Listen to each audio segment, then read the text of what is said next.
Ford paying $19 million to states to settle false advertising claims. So Ford Motor will pay $19.2 million to resolve allegations it falsely advertised real-world fuel economy and payload capacity for some hybrids and pickup trucks, the Iowa Attorney General's office said Tuesday. The multi-state settlement covers 2013 to 2014 C-Max hybrids and 2011 to 2014 Super Duty pickups. In 2013, Ford lowered the advertised fuel economy ratings on a C-Max hybrid by up to 7 miles per gallon and sent checks to owners of $550 to make up the difference in fuel costs.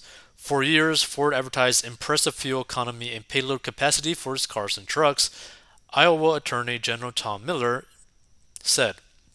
Unfortunately, these figures were not based in reality, leaving customers with vehicles that did not meet their standards. The settlement with 40 states in the District of Columbia prohibits Ford from making false or misleading advertising claims concerning the estimated fuel economy or payload capacity of a new motor vehicle. Ford did not admit wrongdoing as part of the settlement, and Ford did not immediately respond to a request for comment. So Ford misrepresented the distance consumers could drive on one tank of gas, asserted driving style would not influence a vehicle's real-world fuel economy, and claimed superior real-world fuel economy compared to other hybrids, acting New Jersey Attorney General Matthew Platkin said.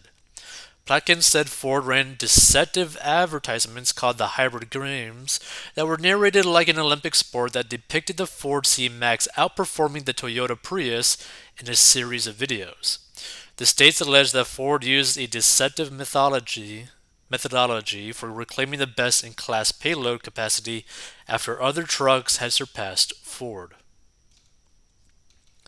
Platkin said Ford ran deceptive advertisements called the hybrid games that were narrated like an Olympic sport that depicted the Ford C-Max outperforming the Toyota Prius in a series of videos.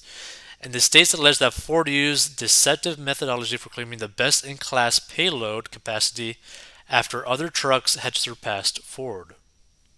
In calculating the maximum payload capacity of his vehicle, the investigation found Ford employed a truck configuration it did not actually intend to sell to individual buyers, one that omitted such standard items as the spare wheel, tire, and jack, radio, and center console, which was replaced by a mini console.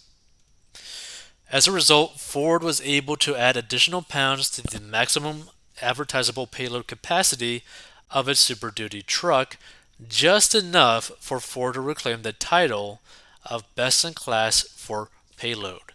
And that's honestly a pretty shady, right? Like, this is a pretty shady thing for a company to do.